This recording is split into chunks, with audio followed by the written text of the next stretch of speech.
Astro TV உன்னை சுற்றி நடக்கும் சம்பவங்களை உற்றுப்பார். நீ யார் என்று உனக்கு தெரியும்.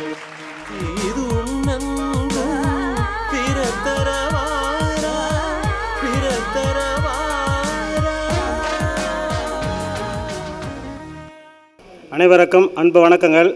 திருச்செங்கோடு ஜோதிட ஆராய்ச்சியாளர்கள் சங்கம் நடத்தும் 234வது கருத்தரங்கம் இன்று சீரும் சிறப்புமாக வெற்றி நடை போட்டு நடைபெற்று கொண்டிருக்கிறது. இதற்கு அடித்தளமிட்ட கடக ராமசாமி ஐயாவினுடைய பொற்பாதங்களை வணங்கி, அதற்கு பிறகு அதை திறம்பட நடத்தி கொண்டிருக்கும் நால்வருடைய பொற்பாதங்களையும் வணங்கி, என்னுடைய குருவையும் குலதெய்வத்தையும் தாய் தந்தர்களையும் வணங்கி என்னுடைய உரையை ஆரம்பிக்கிறேன்.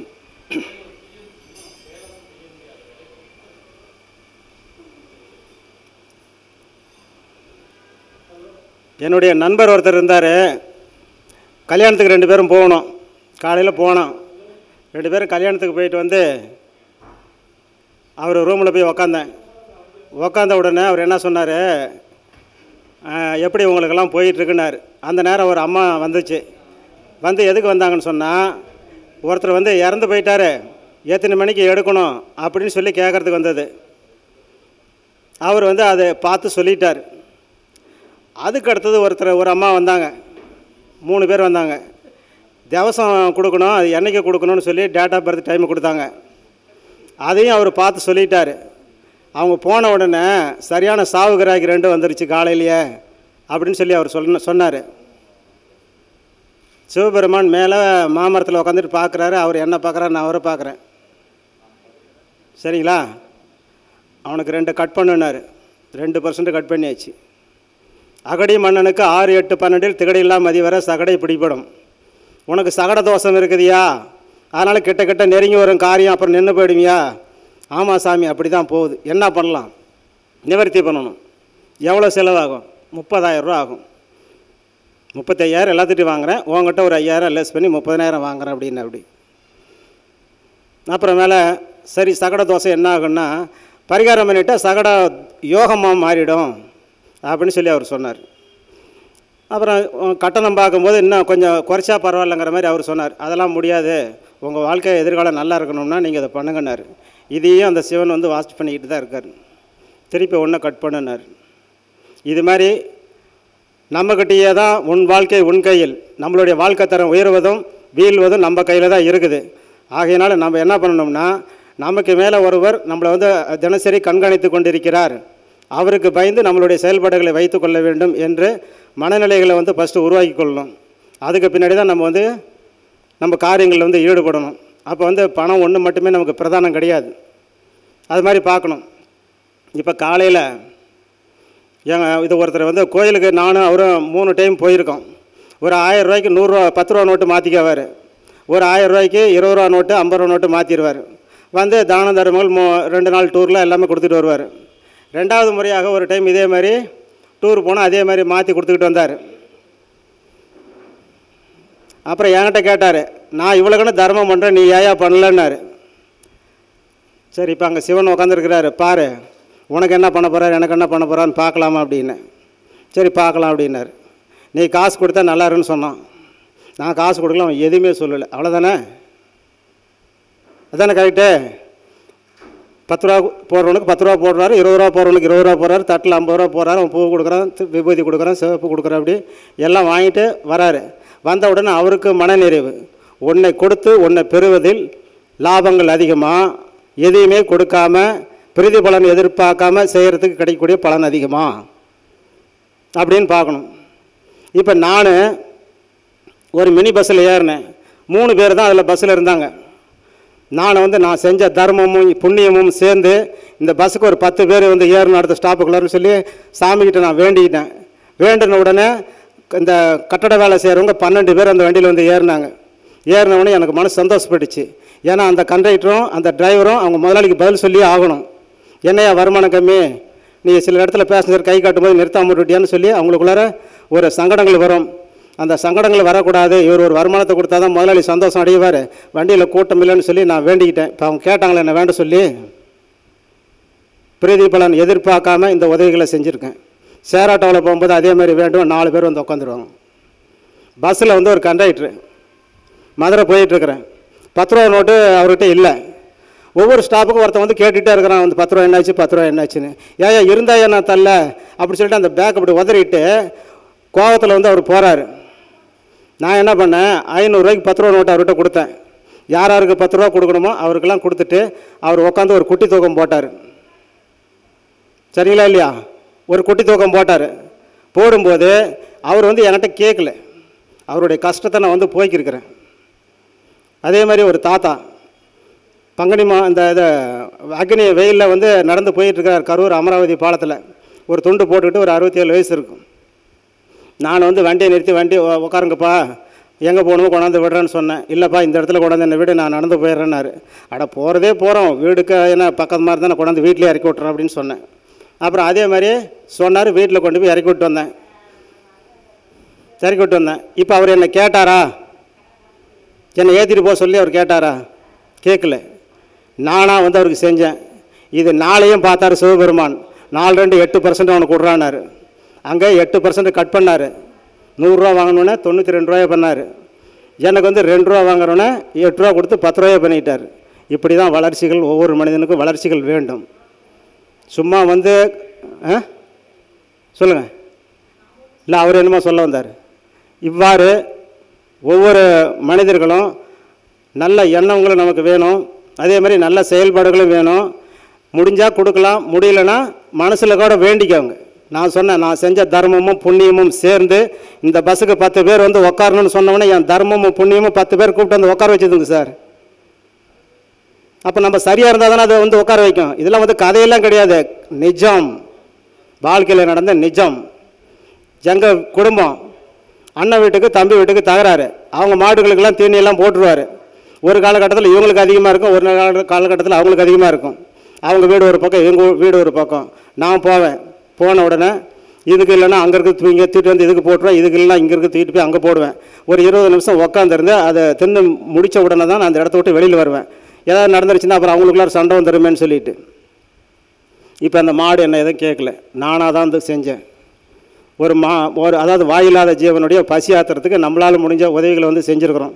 இப்படி தர்மம் வந்து தலை காக்கும், தக்க சமயத்தில் உயிர் காக்கும், கூட இருந்து கெடுத்து நின்னாலும் கொடுத்தது காத்து நிற்கணும் சொல்லியிருக்காங்க. இப்போ அது என்னென்னு சொல்கிறேன், கரெக்டாக புரிஞ்சுக்கங்க.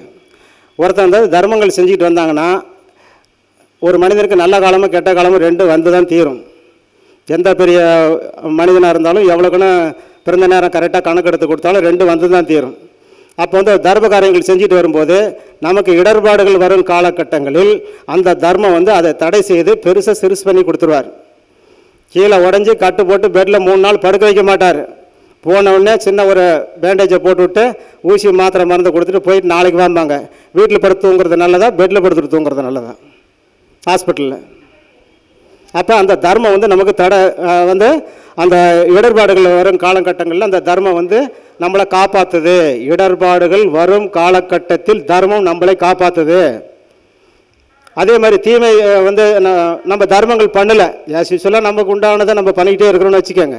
இடர்பாடுகள் வரக்கூடிய காலத்தில் அவங்க வரக்கூடிய இடர்பாடுகளை அவங்க வந்து அந்த கர்மவினையின் அடிப்படையில் 100%, 95%, 90% அனுபவிச்சு தான் ஆகணும். அப்போ அவங்க உடலில் கை காலில் அடிபடுறது கொஞ்சம் பெருசாக தான் இருக்கும், பெரிய வேதனைகளை அனுபவிச்சு தான் ஆகணும். இதெல்லாம் வந்து ஒவ்வொரு மனிதனும் புரிஞ்சுக்கிட்டு ஒவ்வொரு ஸ்டெப்பும் கரெக்டாக அடி எடுத்து வச்சுட்டு வரணும். ஒருத்தர் எனக்கு ஜாதகம் சிறப்பாக நான் சொல்லணும், எனக்கு ஒரு வழி சொல்லுங்கன்னாரு. சிவபெருமான் எடுத்து முழுங்கிடு, ஜாதகம் சூப்பராக சொல்லுவியா அப்படின்னு. அதுக்கு அவர் சொன்னார், என்னையே வந்து சிவன் என்ன சொன்னார் இப்படின்னார். அதாவது டிரைவருங்க காரில் போயிட்டுருக்கும்போது போலீஸ்காரங்க கை காட்டுவாங்க ஓவர் ஸ்பீடுன்னு. நான் கேட்டேன், என்னையா இது மாதிரி கை காட்டுறாரு அப்படின்னு. டிரைவரை கேட்டால், நீ ஓவர் ஸ்பீடாக போகிறன்னு கை காட்டுறாரு அப்படின்னு. 25% நான் சொல்லிக்கிறேன், வேலையை பார்த்துட்டு இதோட முடிச்சுக்க அப்படின்ட்டார். அதனால் நான் ஜாதகம் சொல்லும்போது இந்த உணர்வுகள் எல்லாம் எனக்கு வெளிப்படும், பிரபஞ்சம் எனக்கு கொடுக்கும். பிரபஞ்சத்தில் இந்த இதெல்லாம் வந்து எனக்கு வெளிப்படும் போது அதுக்கேற்ற மாதிரி தான் என்னுடைய செயல்பாடுகளை நான் வச்சுக்கிறேன். அப்போ வந்து ஒரு தெய்வத்துக்கு நமக்கு ஒரு கான்டாக்ட் இருக்கணும் அப்படிங்கிற மாதிரி நம்ம கணக்கில் சொல்லிக்கலாம். அது தானாக சில நேரம் நமக்கு வந்து உதயமாகுது. இப்போ ஒரு அம்மா வந்தாங்க, ஜாதகம் பார்த்தாங்க, உங்கள் பொண்ணு MBBS முடிச்சுட்டு MD வந்து மணிப்பால் ஹாஸ்பிட்டலில் படிக்குது அப்படின்னு சொன்னேன். மணிப்பால் ஹாஸ்பிட்டலில் படிக்குதுன்னு நீ எப்படி சொன்ன? அந்த அம்மா இது ஜாதகம் பார்த்து முடிஞ்சு போகிறவர்களுமே எப்படி சொன்னேன்னு கேட்குது. நான் என்ன சொன்னேன், யதார்த்தமாக சொன்னால் அது சரியாக வந்துடுச்சுமா, நான் என்னம்மா பண்ணட்டும் அப்படின்னு சொன்னால் கேட்கவே மாட்டேங்குது. இதுலேருந்து ஒரு சூட்சமாக இருக்குதுன்னு சொல்லுது. இப்படி தான் வந்து இறைவன் ஒவ்வொருத்தருக்கும் 4 வார்த்தையோ 3 வார்த்தையோ 2 வார்த்தையோ பேசி நம்ம பொழப்புக்கு ஒரு வழிவகையை செஞ்சு கொடுப்பார். நான் ஜாதகம் நல்லா சொன்னால் டெல்லி வரலும் கீழே நிற்கும். எப்போ நான் சொல்லி முடிக்கிறது? நான் 6 ஜாதகத்துக்கு மேலே பார்க்க மாட்டேன். இங்கே ஒரு அண்ணன் சொன்னார் 10 ஜாதகம்னாரு. நானும் 6க்கு மேலே பார்க்க மாட்டேன். ஏன்னா பொழுதுனைக்கும் அந்த கிரகத்தை தூக்கி போட்டு பிரட்டி அடிச்சுக்கிட்டு இருந்தோன்னு வச்சுக்கோங்க, அது எதிர் விளைவுகளை கொடுக்கும் நமக்கு. அதனால் 6 ஜாதகம் மிஞ்சினா 9 ஜாதகம், 9 கிரகத்துக்கு 9 ஜாதகம், 6க்கு 6 ஜாதகம். இது மட்டும் நம்ம பார்த்தா போதும். மற்றவங்க பார்க்குறது அவங்களுடைய விருப்பம், நம்ம அதை வேணான்னு சொல்லலை. சரிங்களா? அப்புறம் இந்த ஜாதகம் பார்க்குறதுல வந்து நிறையா விஷயங்கள் இருக்குது. ஒரு ஜாதகத்தை பார்த்த உடனே இது ஆகும் ஆகாதுன்னு சொல்லிடலாம். இதுக்கு எதையுமே ஒன்றும் பண்ண முடியாது. இப்போ ஒரு உதாரணம் சொல்கிறேன். கடக லக்கணம் சனி சாரம் வாங்கி சனி 8ல் நிற்கிறார் ஒருத்தருக்கு.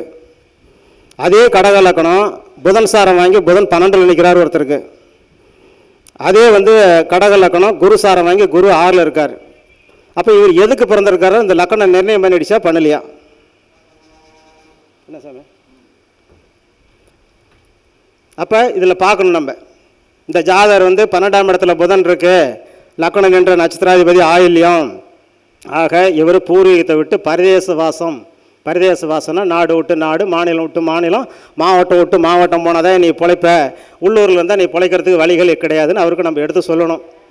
அப்போ இவர் வந்து வெளியூர் வெளிநாடு வெளி மாநிலம் போனால் எப்படி இருப்பார்? கட்டில் போட்டு படுத்து தூங்க முடியுமா?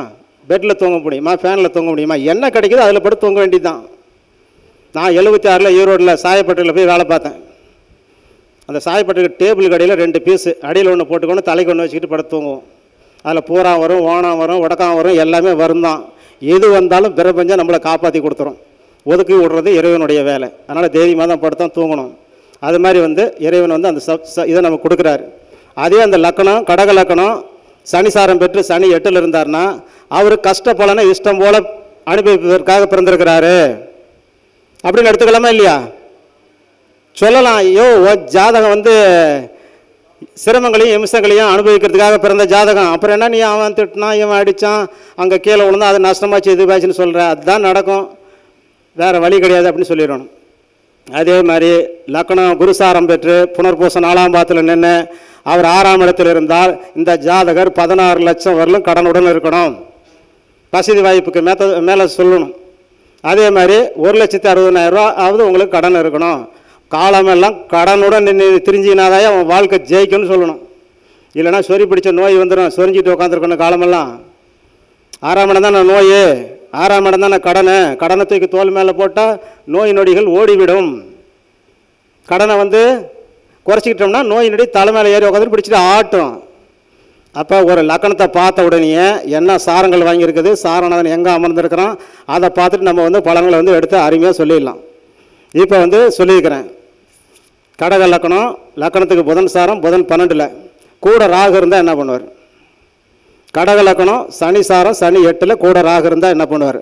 அதாவது சனி கூட கடக லக்கணம் புனர்பூச நட்சத்திரத்தில் இருக்கார், குரு வந்து 6ல் நிற்கிறார், ராகு இருந்தால் எப்படி இருப்பார் அப்படின்னு சொல்லி பார்க்கணும். அப்போ வந்து அந்நிய மொழி அந்நிய பாஷை பேசக்கூடிய நாடுகளுக்கு நீ போனீங்கன்னா பொழைச்சிக்க வைப்பான்னு சொல்லி அங்கே சொல்லணும். சரிங்களா? அல்லது தெலுங்கு மொழி பேசுகிறவங்க வேறு பாஷை பேசுகிறவங்களுக்கு கூட போய் ஒரு கூட்டணி போட்டு அவங்ககிட்ட போய் வேலையை பாரு, அவன் சம்பளம் கரெக்டாக அவனுக்கு கொடுத்துருவான்னு சொல்லணும். அதே மாதிரி 8ஆம் இடத்துல வந்து அந்த சனியுடன் ராகு இருந்தால் court case police station jail சட்டத்துக்கு புறமானது எல்லாமே உனக்கு நடக்கிற மாதிரி இருக்குது.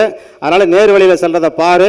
அது 7க்கு ஆதிபத்தியம் பெற்றவர் அவர் தான். நண்பர்கள் கூட்டாளிகள் சரியில்லை, உன்னை ஏமாற்றி உன்னை மாட்டி விட்டுட்டு அவனுக்கு வந்துடுவானுங்க, நீ தான் கம்பி எண்ணணும். கம்பி எண்ணக்கூடிய அருமையான ஒரு அமைப்புள்ள ஜாதகம் நம்ம அவனுக்கு எடுத்து சொல்லணும்.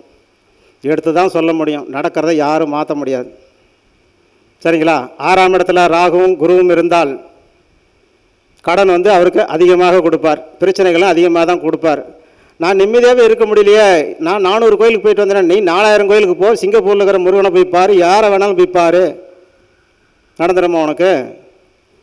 கோள்கள் வந்து என்னென்ன வேலைகளை செய்யணும், சிவபெருமானுடைய கட்டளைகளை ஏற்று ஏவலாளர்கள் மாதிரி 9 நவகரங்களும் நமக்கு வந்து பலன்களை கொடுத்துட்ருக்குது. அதை அனுபவிக்க ஏக காலத்தில் அனுபவிச்சுட்டு போகிறது தான் நம்மளுடைய வேலை. இதை மாற்றுறதுக்கு எந்த ஒரு ஜோதிடர்களுக்கோ தெய்வத்துக்கோ யாருக்குமே சக்திகள் கிடையாது. ஒரே ஒரு இதுக்கு மட்டும் தெய்வத்துக்கு மட்டும் சக்தி இருக்குது. 3 தெய்வங்கள் ஒன்று சேர்ந்தால் தான் அதை நிறைவேற்ற முடியும். தனி ஒரு தெய்வத்தாலே அதையும் வந்து நிறைவேற்ற முடியாது. மும்மூர்த்திகள் 3 பேர் ஒன்று சேர்ந்தால் ஒரு காரியத்தை வந்து மாற்ற முடியும். இல்லைனா விதியின் படி தான் நடக்கும். ரேராக அங்கே ஒன்று இங்கே ஒன்று நடக்கிறதுக்கு வாய்ப்புகள் இருக்குது. ஏன்னா அதுக்கும் அதில் ஒரு விதி இருக்கணும் அப்படின்னு சொல்லிடலாம். அப்புறம் ஜாதகம் பார்த்த உடனே தெரியுது. எது மகரம் கும்பம்லாம் வந்து சனியினுடைய வீடு. சனிக்கு சூரியன் பார்க்க, சூரியன் அங்கே உக்காந்தாவே அப்பா சரியில்லைன்னு நம்ம சொல்லிடலாம். சனி பகவான் வந்து கடகத்தில் சிம்மத்தில் இருந்தாவே பார்த்த உடனே நம்ம சொல்லிடலாம் அம்மாவுக்கு அப்பாவுக்கு ஏதோ பிரச்சனைன்னு சொல்லிடலாம். பார்த்த உடனே டக்கு டக்குன்னு சொல்லாமா இல்லையா? சொல்லலாம். இப்போ மிதுன லக்னம் 7க்கு அதிபதி குரு 8ல் போய் உக்காந்துட்டார். லக்னாதிபதி புதன் எங்கே நிற்கிறாருன்னா இதில் நிற்கிறார், நம்ம சிம்மத்தில் நிற்கிறார். இது பார்த்த உடனே சொல்ல உனக்கு கல்யாணம் ஆகாது ஒன்றும் ஆகாது, இந்த ஜாதகத்தில் வந்து கொண்டு வந்துட்டுருக்குன்னு சொல்லலாம். இப்போ 7ஆம் அதிபதிக்கு லக்னாதிபதி சஷ்டாசத்தில் நிற்குதா? இதுலேயே இருக்குது. நீங்கள் என்ன போய் பொருத்தம் பார்க்குறீங்க? பொண்ணு ஜாதகத்தை வாங்கி என்ன போய் பொருத்தம் பார்க்குறீங்க? இதை பாரு, இதில் ஜெயிக்கிறதுக்கு முடியுமான்னு இடம் இருக்குதான்னு பாருங்கள். இது இல்லாமல் போய் பொருத்தம் பார்த்து என்ன பண்ணுறது? சரிங்களா? அப்போ மிதுன லக்கணத்துக்கு 8ஆம் இடத்துல வந்து குரு இருந்து கூட வந்து சனி இருந்துட்டார்னா ஒரு பாவகிரகம் சேர்ந்ததுன்னா 1.5 மடங்கு தோஷம். கூட ராகு இருந்துட்டார்னா 6 மடங்கு தோஷம். செவ்வாய் இருந்துட்டானா அவனுக்கு கல்யாணமே ஆகாது. சாமியார் ஜாதகம். இந்த ஜாதகத்துக்கு பொருத்தம் பார்க்க வந்தால் நீங்கள் என்ன பண்ணுவீங்க? எத்தனை டைம் வந்தாலும் பொருந்தாது பொருந்தாது பொருந்தாதுன்னு சொல்லிட்டு காசு வாங்கி போகிறதா நம்ம வேலையா? வாங்கி போடுறவங்க போட்டோம், நான் போட மாட்டேன். இந்த கல்யாணம் ஆகாது, இந்த ஜாதகம் என்கிட்ட கொண்டாது, வேறு யார்கிட்டயே போய் பொருத்தம் பார்த்துக்கோ. ஒரே அடி அடித்து அப்பயே அதுக்கு உண்டான தீர்வுகளை கொடுத்துருவேன் நான். கட்டாயமாக கல்யாணம் நடக்காது. அதுக்கு 7ஆம் இடத்துல சனி இருக்குது. எப்படிங்க கல்யாணம் அப்படின்னா, எங்கள் ஊரில் வந்து ஆந்தைக்கு கோட்டான்னு சொல்லுவாங்க. நான் சொன்னேன் 7ஆம் இடத்துல கோட்டான் உட்காந்துருக்குது அப்படின்னு. அதனால் கல்யாணம் எப்படி இருக்குன்னா குறைவுள்ள இடத்துல கல்யாணம் பண்ணணுன்னு அதுக்கு ஒரு விளக்கம் சொல்லுன்னு சொன்னான். கோட்டான் தேங்காய் எப்படி இருக்குது, நல்ல தேங்காய் எப்படி இருக்குன்னு. எப்படி இருக்கும் நல்லது? கோட்டான் தேங்காய் வந்து சொறி சொரியாக இருக்கும், பாதி வந்து சுரண்டி இருக்கும், ஓடு தான் இருக்கும், பாதி தான் இருக்கும். ஆனால் நல்ல தேங்காய் முழுமையாக இருக்கும். அப்போ குறை உள்ள இடத்தில் கல்யாணம் பண்ணிக்கிட்டால் இந்த உங்களுக்கு வாழ்க்கை நல்லாயிருக்கும் அப்படின்னு நம்ம சொல்லலாம். சொல்ல தான் முடியும். அது நல்லா இருக்குமா நல்லா இருக்கிறது படித்த பிரம்மனுக்கு தான் வெளிச்சம். குழந்தை பெற்றுக்கிறதுக்கு என்கிட்ட டைம் கேட்க வருவாங்க.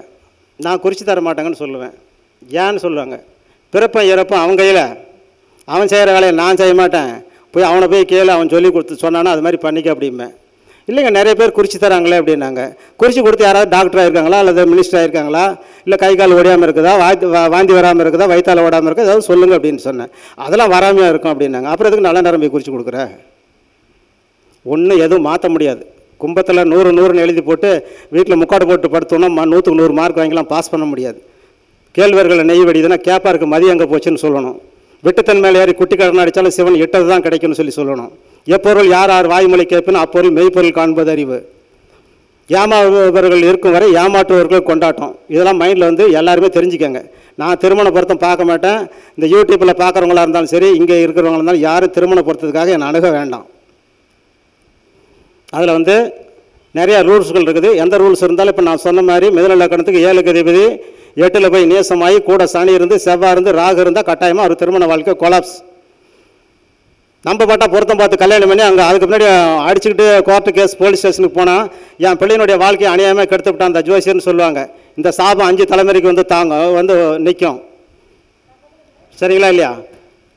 ஆகையினால அந்த மாதிரி வேலைக்கு நான் போக மாட்டேன். அதே மாதிரி இந்த நல்ல நேரம் குறித்து கொடுங்க இந்த இதுக்கு, அதெல்லாம் நான் குறித்து தர மாட்டேன். திருமணத்துக்கு நல்ல நேரம் குறித்து கொடுப்பாங்க, அதுவும் குறித்து கொடுக்க மாட்டேன். நல்ல நேரம் குறித்து கொடுத்தா திருமணம் நடக்குது. அப்புறம் ஏன் 3வது நாள்லேயே வந்து செத்து போயிடுறாங்க? அப்போ அந்த ஜோசியரை நான் முட்டாளா இல்லை ஜோசியம் வந்து தப்பா? இதெல்லாம் சீர் தூக்கி பார்க்கணும். சும்மா வந்து ஆணைக்கு அறம் குதிரைக்கு குரணும் யார் தயவுசெய்து போகாதீங்க. நல்ல நேரம் நல்ல நேரம் நல்ல நேரம் மனசுக்கு சந்தோஷத்துக்கும் ஆத்ம திருப்திக்காக பார்க்கக்கூடிய செயலை ஒழிய அதனால் பலன்கள் இருக்குதானா கொஞ்சம் நஞ்சம் ஒவ்வொருடைய யோக பலன்களுக்கு ஏற்ற மாதிரி இருக்கும், ஒரு சிலருக்கு வந்து இருக்காது.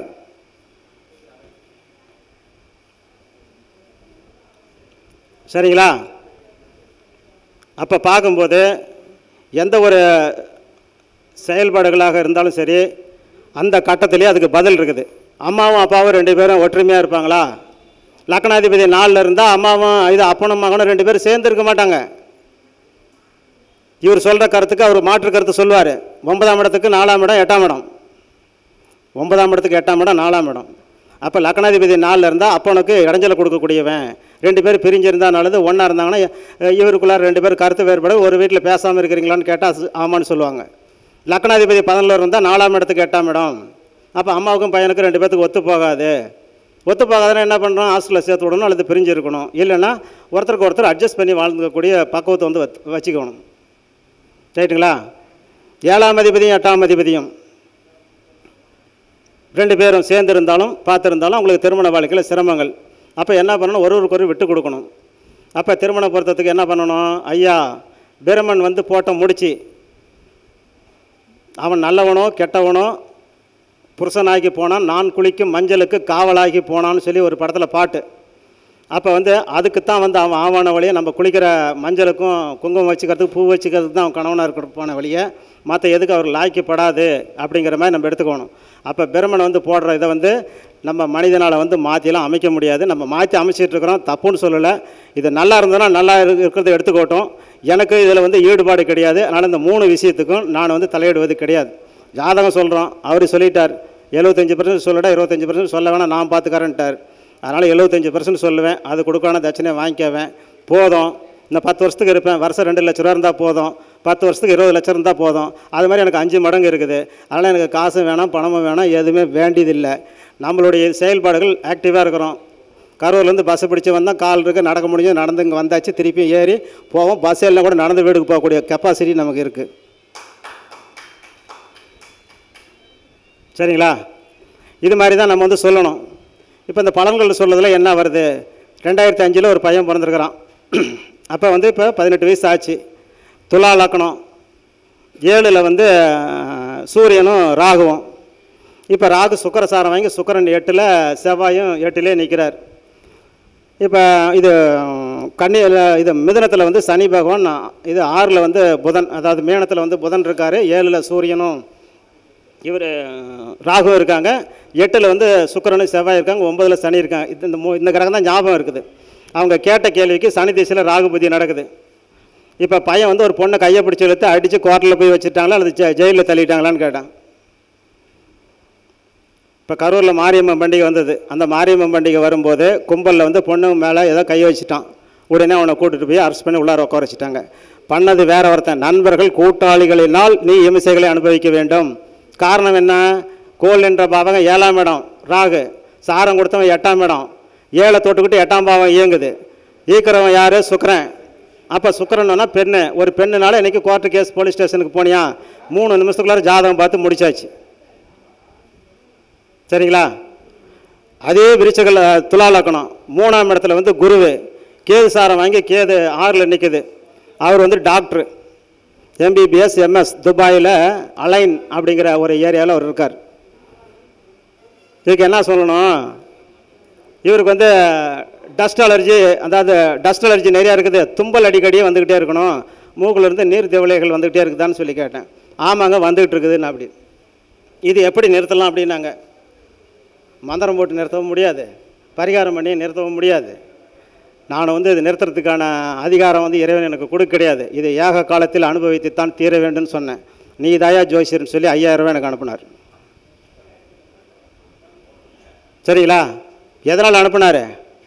அந்த பிரச்சனை தீர்க்க முடியாதுன்னு சொன்னேன். அவருக்கு தீரல, 43 வயசு ஆச்சு, இன்னும் தீரல, தீர்க்க முடியாது. டெரிபிளின் இன்ஜெக்ஷன் போட்டுக்கோ. சரிங்களா? அதில் தான் வீசிங் ட்ரபிள் கொஞ்சம் கண்ட்ரோல் ஆகும் அப்படின்னு சொல்லியிருக்கிறேன்.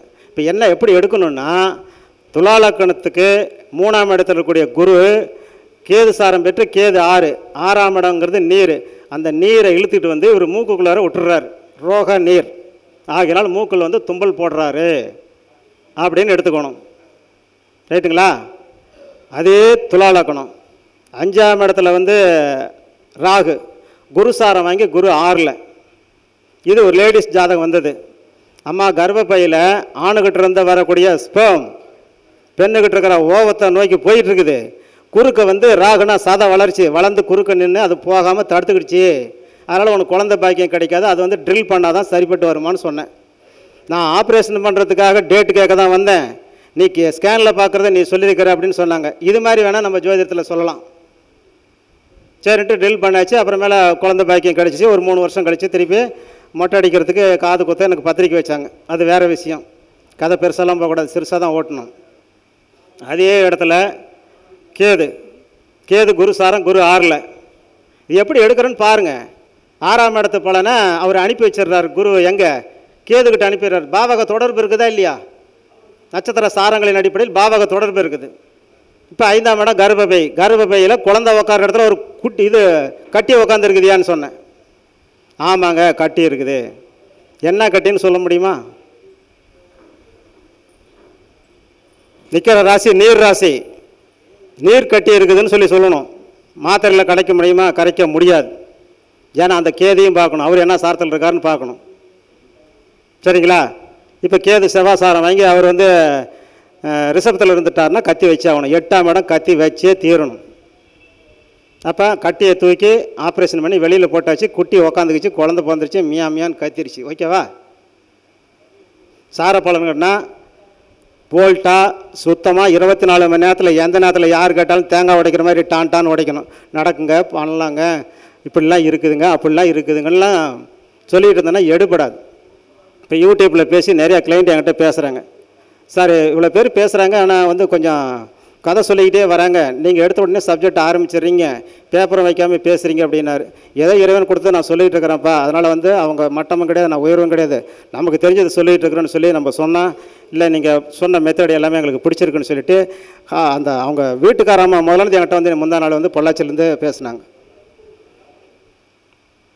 அந்த பையனுக்கு சொன்னேன், சிம்ம லக்கணம் கேது சாரம், கேது மிதனத்தில் இருந்தது. லக்கணம் என்பது உயிரை கொடுத்தவன் கேது காத்து ராசியில் இருக்கிறதுனால இந்த உயிர் பிளைட்டில் பறக்கணியான்னு சொன்னேன். வெளிநாட்டில் இருக்கிறா. அப்படி ஏன்னா ஜோர்டான் நாட்டில் இருக்கிறார் அந்த பையன். எப்படி சொன்னோம்?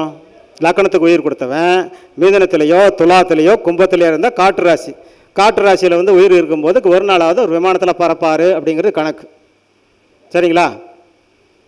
இப்போ காலையில் ஒரு பொண்ணு சொன்னாங்க, 4ஆம் பாவகத்தில் 4ஆம் பாவகாதிபதி இருந்து கூட நேசகரகம் இருந்ததுன்னா அந்த 4ஆம் பாவகத்தினுடைய காரத்துவம் பாதிக்கப்படும் சொன்னாங்க. இந்த ஒரு பாயிண்ட்டை வச்சுக்கிட்டு நம்ம 10 பாயிண்ட் கண்டுபிடிக்கணும். இப்போ நான் என்ன சொன்னேன், 5ஆம் இடத்துல அதிபதி, அதாவது விருச்சிக லக்னத்துக்கு 5ஆம் அதிபதி 5ல் இருந்து புதன் அங்கே இருக்கிறாரு. ஆகையினால் குலதெய்வம் கோயிலை முழுசாக எல்லாம் இடிச்சிட்டு புதுசாக கட்டி கும்பாபிஷேகம் போட்டாச்சான்னு கேட்டேன். ஆமாங்க, எல்லாமே இடிச்சு தள்ளிட்டு புதுசாக கும்பாபிஷேகம் போட்டாங்க. நாங்கள் அப்போ 5ஆம் பாவகத்தை என்ன பண்ணுது? அந்த கிரகம் நீசம் பண்ணுது. இது அழகாக சொல்லாம முடியாதா? இந்த பாயிண்ட் நிறைய நீங்கள் சொல்லலாம். லக்கணத்தில் ராகுவோ கேதுவோ இருந்து, லக்கணத்தில் கேது இருந்து லக்கணாதிபதி நேசம் பெற்றால் அவருக்கு ஆயுள் குறைவு. திசை நடந்துச்சுன்னா செத்து போயிடுவான் அல்லது ஆக்சிடென்ட் ஆகிடுவான். 4ஆம் பாவகத்தில் கேது இருந்து 4ஆம் பாவகாதிபதி நேசமடைந்திருந்ததுன்னா அம்மா இருக்காது, இருந்ததுன்னா நலியும் பிளியுமாக இருப்பாங்க. மீறி இருந்துட்டாங்கன்னா அந்த திசை வரும்போது 4ஆம் பாவகாதிபதி திசை வரும்போது அம்மாவை தூக்கிட்டு போயிடும். கேது நின்ற வீடு கெடணும், கேது நின்ற வீடு ஆட்சி பெறக்கூடாது. ராகு நின்ற வீடு ஸ்ட்ராங்காக இருக்கணும், கேது நின்ற வீடு கெட்டு போகணும் அப்படின்னு சொல்லியிருக்காங்க. அப்புறம் அதுக்கு பின்னாடி இப்போ காலையில் திருமண பொருத்தத்தை பற்றி ஒரு ஐயா பேசினார். மூல முடக்கில் இருக்கக்கூடிய அத்தனை மூல நூல்களையும் கரைச்சி குடிச்சிட்டு அவர் சொல்லியிருக்கிறாருங்க. சாதாரண வித்துவான் கிடையாது. உண்மையிலே எனக்கு மிக சிறப்பாக அவருடைய ஸ்பீச் இருந்தது. பேசுனது கொஞ்சம் அதிக நேரம் எடுத்துக்கிட்டாலும் இன்னும் கொஞ்சம் நேரம் பேசியிருக்கக்கூடாதா அப்படிங்கிற மாதிரி தான் அவருடைய பேச்சு இருந்தது. அதே மாதிரி அந்த பொண்ணு பேசின அந்த சப்ஜெக்டில் பார்க்கும்போது அந்த 4ஆம் பாவகத்தில் நேசங்கிரகம் இருக்குது, 4ஆம் பாவகாதிபதி அங்கேயே நிற்கிறாரு. அப்போ நேசத்தை 4ஆம் பாவகம் அடையும் போது அந்த 4ஆம் பாவத்தினுடைய காரகத்துவத்துக்கு ஒரு கஷ்டங்கள் துன்பங்கள் ஏதாவது பிரச்சனைகள் வரும்னு சொன்ன மாதிரி பிற பாவத்துக்கும் அவங்க எடுக்க சொல்லியிருக்காங்க. அதெல்லாம் எடுத்து பாருங்கள். அப்புறம் அந்த அண்ணார் பேசுனதில் உங்களுக்கு அப்ளை பண்ணி பார்த்து சரியாக இருந்ததுன்னா ஃபோன் நம்பர் கொடுத்துருக்காங்க. எதுக்கு ஃபோன் நம்பர் கொடுத்துருக்காங்க? பூஜை பண்ணுறதுக்கா? இங்கே மேடையில் எத்தனை பேர் பேசுகிறவங்களாம் ஃபோன் நம்பர் கொடுத்துருக்காங்க. நீங்கள் அப்ளை பண்ணி பாருங்கள். சரியாக வந்தால் கூப்பிட்டு ஐயா நீங்கள் சொன்னீங்க இந்த கருத்து சரியாக வந்ததுயா அப்படின்னு சொல்லுங்கள். நீங்களே சொல்லலாம், அப்புறம் வேறு யார் சொல்லுவா? இப்போ நானும் அந்த ஐயாவுடைய இதை நான் அப்ளை பண்ணி பார்த்துட்டு நல்லா வந்தேன்னா கட்டாயமாக ஃபோன் பண்ணி அவர்கிட்ட பேசுவேன் நான். ஏன்னா நம்ம நிறையா விஷயங்கள் நிறைய பேர் சொல்கிறாங்க. சொல்கிறாங்கன்னா, ஈயாத புழுவரை இருந்தேன்னா போய் என்ன, எட்டி மரம் காயாது இருந்தேன்னா காய்த்து பயன் என்னன்னு சொல்லுவாங்க. எங்கே சார் 3வது சார் படித்தது இருக்காங்க. அதனால் இருந்தாலும் மேடைக்கு வந்துட்டா இறைவனுடைய அருளால் அவங்களும் கொஞ்ச நேரம் கூடயே கொஞ்சம் அடக்கி வாசித்தா கூட மீண்டும் எப்படியே தன்னை அறியாமல் அவங்க சொல்லிடுறாங்க. இதெல்லாம் நான் வாட்ச் பண்ணதுனால சொல்கிறேன். எல்லாருமே மேடையில் பேசுகிறவங்க 20 நிமிஷத்தில் ஒரு 5 நிமிஷமாவது நல்ல கருத்துக்களை சொல்கிறாங்க. அதை குறிப்பெடுத்து பழகுங்க.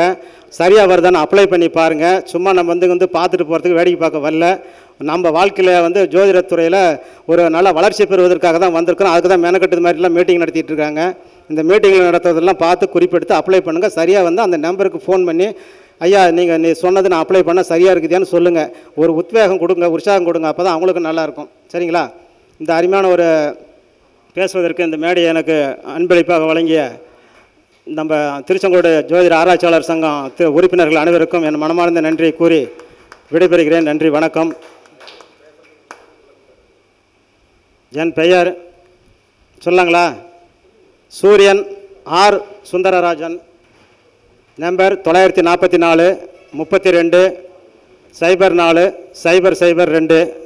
தமிழ் தெரியாதவங்களுக்கு 944 32 04002. ஏங்கண்ணா சிரிக்கிறீங்க? எல்லாத்துக்குமே தமிழ் தெரியாது. அண்ணன் கரூர் சுந்தரராஜ் அவர்களுக்கு இந்த பொன்னாடை பொறுத்தப்படுகிறது. நன்றி. எங்கள் அண்ணன் கையில் வாங்க ரொம்ப. இதுவரை சார ஜோதிடத்தில் சரவடியாக வெடித்த கரூர் சுந்தரராஜன் அவர்களுக்கு பொன் மாணிக்கம் ஐயா பொன்னாடை பொருத்தி கௌரவிக்கிறார்.